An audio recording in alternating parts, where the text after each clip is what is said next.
ഭക്ഷണം തൊണ്ടയിൽ കുടുങ്ങി 2.5 വയസ്സുകാരി മരിച്ചതിൽ ദുരൂഹത.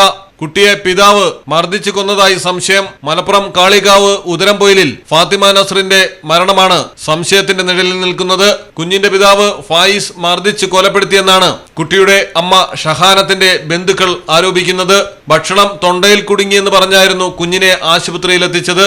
എന്നാൽ മകളുടെ മുന്നിൽ വെച്ചാണ് കുട്ടിയെ കൊന്നതെന്നും കുട്ടിയെ കൊല്ലുമെന്ന് പറഞ്ഞാണ് വീട്ടിൽ നിന്ന് കൂട്ടിക്കൊണ്ടുപോയതെന്നും കട്ടിലിൽ എറിഞ്ഞിട്ടും ശ്വാസം മുട്ടിച്ചുമൊക്കെയാണ് കൊലപ്പെടുത്തിയതെന്നും കുട്ടിയുടെ അമ്മയുടെ അമ്മ റംലത്ത് പറയുന്നു. അസ്വാഭാവിക മരണത്തിന് കാളികാവ് പോലീസ് കേസെടുത്ത് പിതാവ് ഫായിസിനെ കസ്റ്റഡിയിലെടുത്തു. മലയാളം ടെലിവിഷൻ, മലപ്പുറം.